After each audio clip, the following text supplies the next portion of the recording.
Yesus berdoa kepada Bapa, berarti Yesus bukan Allah?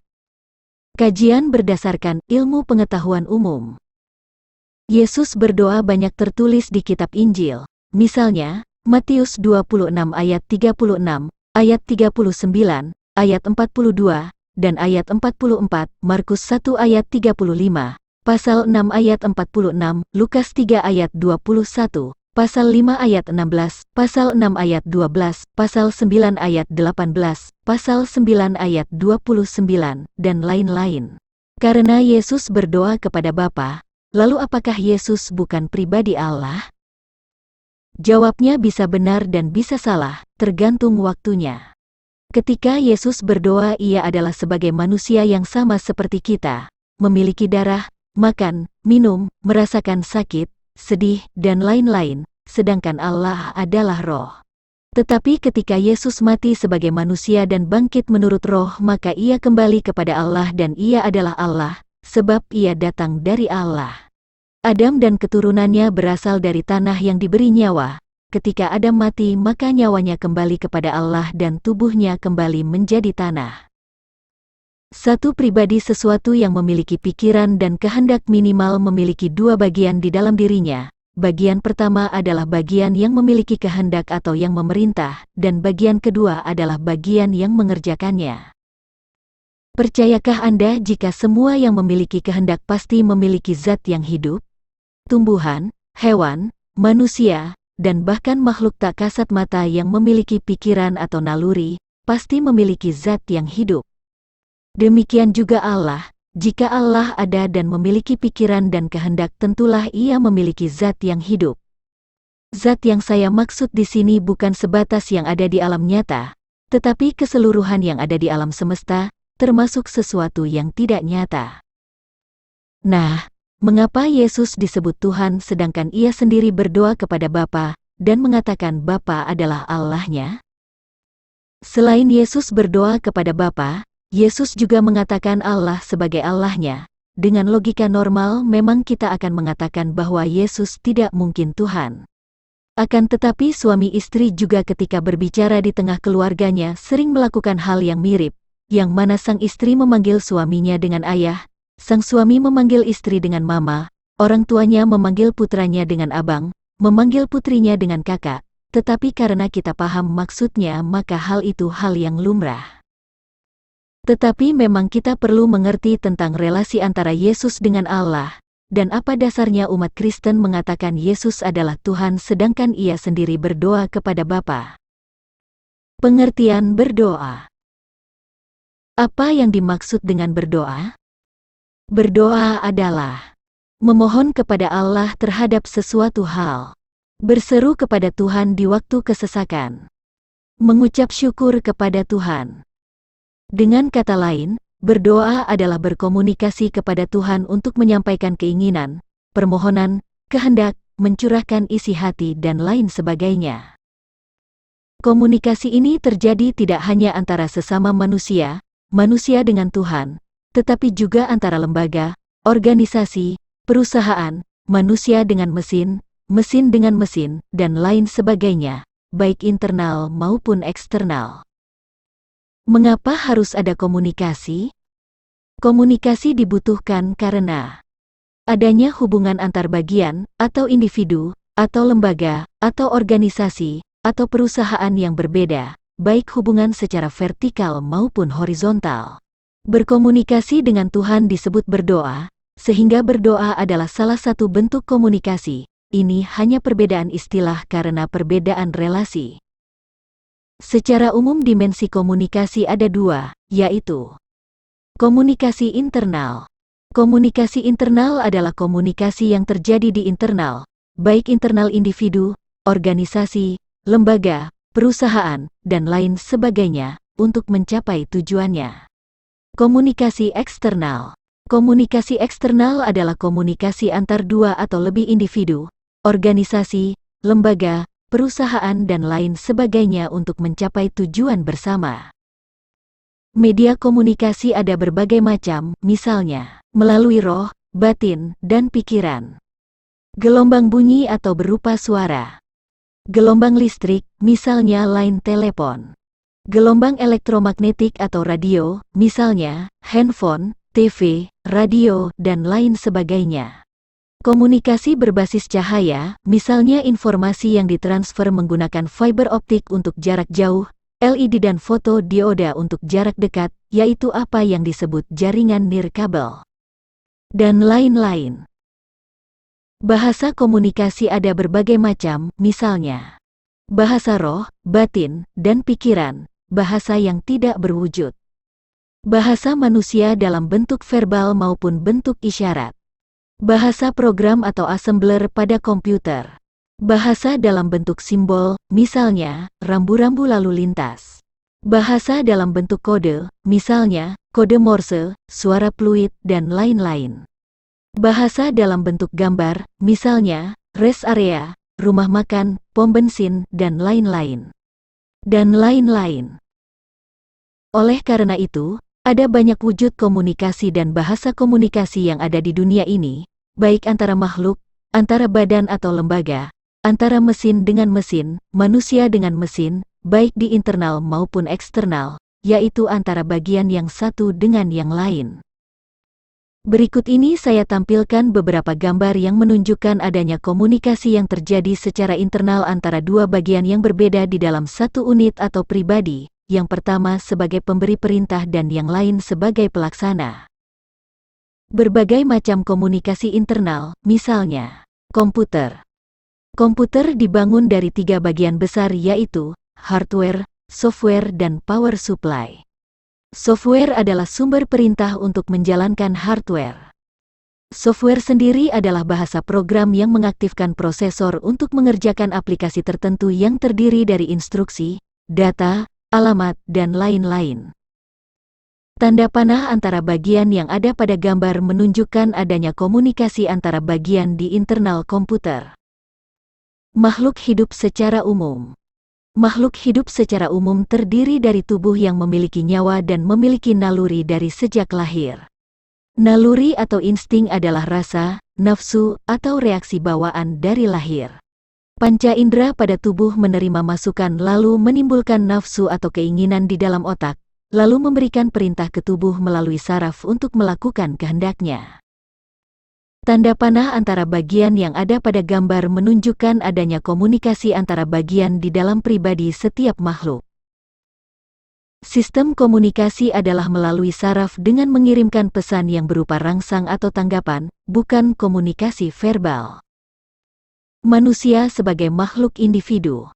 Manusia sebagai makhluk individu berada setingkat di atas binatang atau hewan, karena manusia diciptakan untuk menguasai binatang-binatang yang ada di darat, air, dan udara.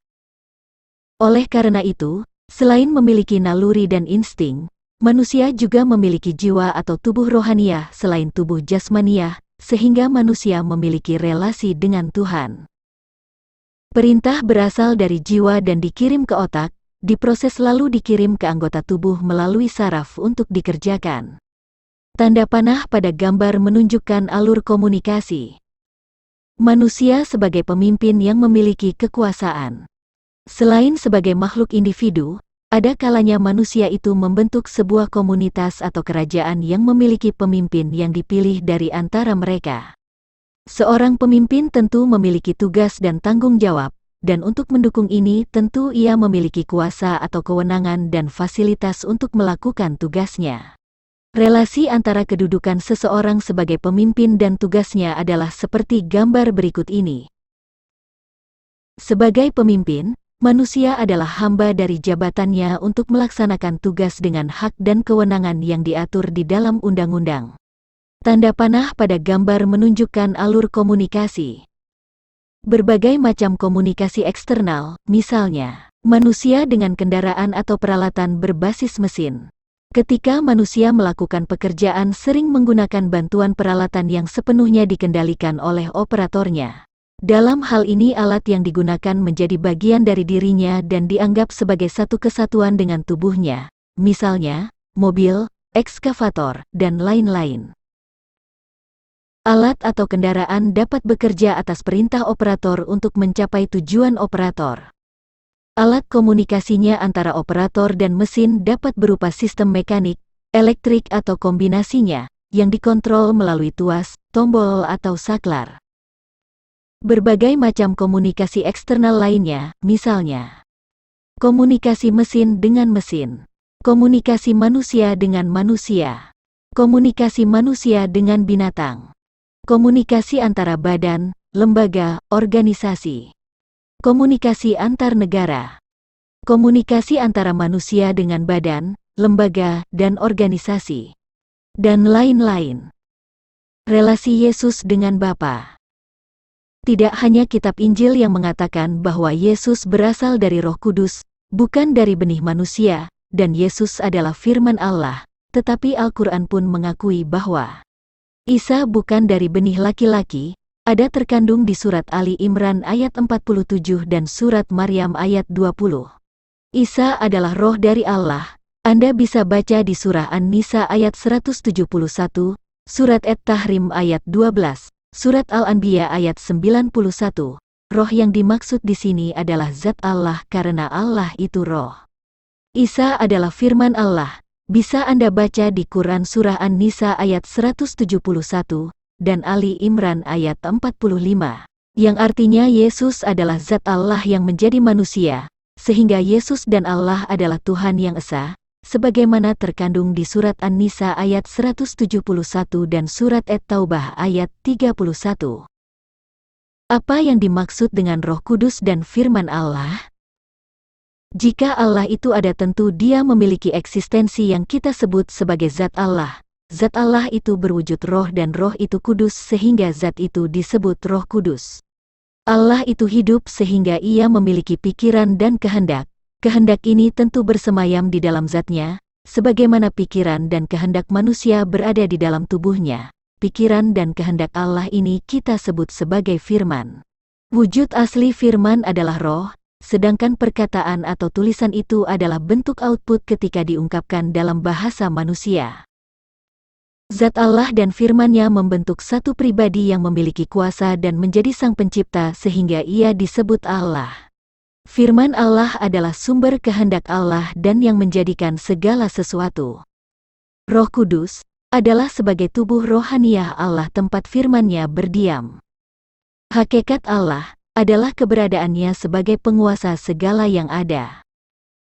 Selanjutnya ini disebut Bapa, sebab daripadanya berasal segala sesuatu dan untuk Dia kita hidup. Kalau saya gambarkan relasi antara firman, Roh Kudus dan kuasanya adalah seperti pada gambar berikut ini. Firman dan Roh Kudus membentuk satu kesatuan dan memiliki kuasa yang kita sebut Allah. Dasar pemikiran bagan ini adalah karena ada peristiwa Yesus menanggalkan kealahannya dan peristiwa Roh Allah turun kepada Yesus berupa burung merpati, dan Yesus sendiri berasal dari Roh Kudus. Karena Roh Kudus menjelma menjadi manusia dan diberi nama Yesus, maka gambarnya menjadi yang mana Roh Allah sama dengan jiwa Allah sama dengan Roh YHWH sama dengan firman Allah. Inilah hasil rekonstruksi dari keterangan kitab Injil tentang Yesus berdasarkan kronologinya.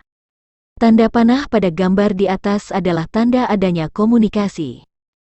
Menguji kebenaran sebuah pendapat atau tafsir harus dapat direkonstruksi sesuai dengan kronologinya. Kronologi kedatangan Yesus di dunia. Kedatangan Yesus ke dunia adalah peristiwa keluarnya Roh Kudus dari hakikat Allah dan berinkarnasi menjadi manusia. Firman itu bersama-sama dengan Allah dan firman itu adalah Allah. Roh Kudus turun kepada Maria dan ia mengandung dari Roh Kudus dan menjadi manusia setelah menyatu dengan darah manusia. Darah atau nyawa adalah keberadaan sebagai manusia. Manusia yang dikandung dari Roh Kudus ini kemudian disebut anak Allah, karena ia berasal dari Allah. Yesus bersabda, "Inilah hidup yang kekal itu, yaitu bahwa mereka mengenal Engkau, satu-satunya Allah yang benar, dan mengenal Yesus Kristus yang telah Engkau utus," karena Yesus adalah Roh Kudus yang berinkarnasi menjadi daging. Kehadirannya ke dunia dalam wujud manusia adalah untuk menyatakan kebenaran Allah dan melalui penyerahan nyawanya maka manusia akan mengenal Allah. Tanpa Dia maka manusia tidak pernah mengenal Allah, karena semua manusia akan mati dalam dosa mereka di neraka. Sebab Yesus berkata, Akulah jalan dan kebenaran dan hidup. Tidak ada seorang pun yang datang kepada Bapa, kalau tidak melalui aku. Keluarnya Roh Kudus dari Allah dan berinkarnasi menjadi manusia, maka jiwa Allah dan zatnya tinggal di dua alam yang berbeda, yaitu di alam roh dan alam nyata, di dalam hakikat Allah dan hakikat manusia.